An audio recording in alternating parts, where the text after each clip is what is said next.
Maintenant une légende, j'en parlais j'allais dire de la bande dessinée américaine, c'est Stan Lee, il est disparu à 95 ans, il y a très peu de temps, le mois dernier. Il a inventé les super-héros comme Spider-Man ou Iron Man, les super-héros Marvel. Voici son portrait par Kylian Mourcou. Les voilà tous orphelins. Il y a un mois, la planète comics perdait le plus grand scénariste de l'univers Marvel, Stan Lee. Il avait participé à la création de super-héros comme Spider-Man, Hulk ou encore Iron Man. Revenons sur sa carrière, à commencer par ses débuts comme stagiaire en 1940 à l'âge de 18 ans. Hey, on se calme? Comment ça va, monsieur Stark? Mais d'où tu sortis? Sortie scolaire? Il travaille à l'époque avec Joe Simon et Jack Kirby, qui sont déjà les co-créateurs de Captain America. Donc il y a déjà du lourd au demeurant, et c'est un petit peu à leur contact qu'il va prendre les ficelles du métier.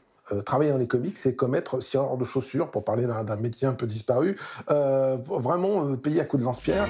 Les premiers scénarios de Stan Lee se concentrent sur le personnage de Captain America, un super-héros patriotique créé en pleine Seconde Guerre mondiale. Une actualité tragique qui participera à l'éclosion de l'auteur. Les comics, c'est le thermomètre de cette époque. Stan Lee va distiller plein de choses comme ça dans ses premiers scénarios, en s'inspirant de ce qu'on trouve dans la presse. Je crois que c'est un des premiers auteurs à faire autant référence au camp de la mort. Il y a un personnage qui s'appelle le Mighty Destroyer. Le héros lui-même reçoit des pouvoirs assez similaires à Captain America, mais il reçoit ça alors qu'il est prisonnier dans un camp de concentration. Dans les années 50, l'industrie du comics se porte mal et Stan Lee cherche toujours sa patte. Le début des années 60 marque le renouveau de ses revues dessinées. Donc c'est vraiment un moment. Dans les années 60, une rencontre entre ces dessinateurs, ce scénariste, dans cette maison d'édition qui était un peu laissée pour compte, qui a failli mettre la clé sous la porte, qui avait rien à perdre. Donc, c'est une boîte de Pandore, un peu de super-héros qui s'ouvre pendant quelques années. De 1962 à 1964, Stan Lee écrit sa légende. X-Men, Iron Man, les Avengers et surtout Spider-Man. Stan Lee, c'est un peu le Audiard des comics. Il y a un phrasé de Stan Lee. Ces personnages sont très bavards. Spider-Man, si ça devient un personnage muet pendant ses batailles, on perd déjà plein de choses. Et il fait aussi tout le pathos de Peter Parker. Cette espèce de ton un peu Calimero des super-héros. C'est purement des choses qu'on retrouve dans les autres séries écrites par Stan Lee. Tony Stark est intéressant parce qu'il est faillible. La presse américaine, à l'époque, parle des héros à problème de Stan Lee.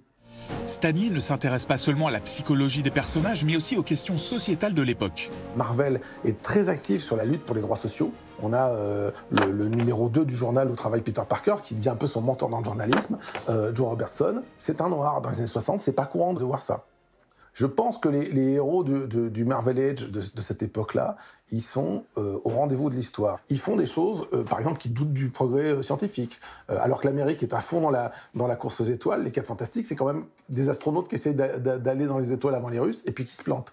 Au fur et à mesure qu'on va avancer dans les années 60, ces héros-là, ces héros de Marvel, ils vont être au rendez-vous du Flower Power, ils vont être au rendez-vous de la jeunesse qui veut pas aller au Vietnam, ils vont être aussi au rendez-vous du Watergate. On a des héros très critiques sur la société.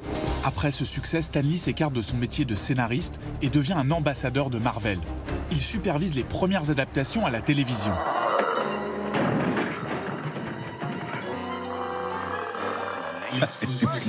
Dans les années 2000, c'est l'explosion de ces personnages au cinéma et le mouvement va s'accélérer avec le rachat de Marvel par Disney en 2010. Jusqu'à sa mort à 95 ans, Stan Lee gardera un œil sur les productions et fera même des apparitions désormais cultes dans chaque film.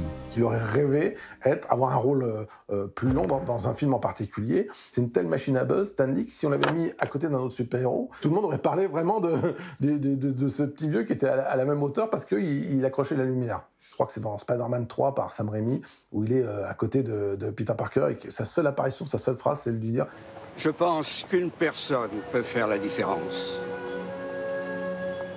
Tout est dit. C'est un bon résumé pour Stan Lee. Name? Stan Lee. Yeah, nice try, buddy. No, Nice no, try. really, I'm Nice try, Stan yeah. Lee. Vous étiez passionné par cet univers de la science-fiction, des super-héros, enfin du fantastique? Oui. Quand j'ai toujours été passionné par la science-fiction, par le fantastique, etc. Et Stan Lee, ça a été fondateur dans ma jeunesse.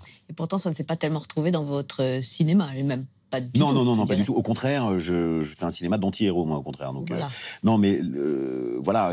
C'était quand j'étais enfant. Maintenant, Marvel, Spider-Man X7, reboot de Spider-Man préquel, Je suis saoulé un peu là. On est Ouais, passé à autre chose. Ouais. Peut-être pas d'ailleurs, on n'a peut-être pas éliminé l'envie d'aller tourner aux États-Unis, où ça vous a effleuré ou pas du tout. Écoutez, ça m'est arrivé une fois. J'ai tourné dans Sherlock Holmes aux côtés d'Iron Man, justement, Robert Downey Jr. Et c'est hyper bien passé. Ils m'ont dit t'es génial, t'es super, t'es bidule. Ouais, c'est formidable. Je suis reparti, c'était à Londres, je suis reparti sur l'Eurostar. Je me suis dit, ça y est, une carrière internationale s'ouvre à moi. Ils m'ont rappelé 6 mois après. Désolé, on t'a changé, on a été obligé de tourner sans toi, on t'a remplacé, merci, au revoir. Voilà. Ça m'a un peu calmé sur l'expérience américaine, oui. Et finalement. Voilà. Je me suis dit, on est bien en France.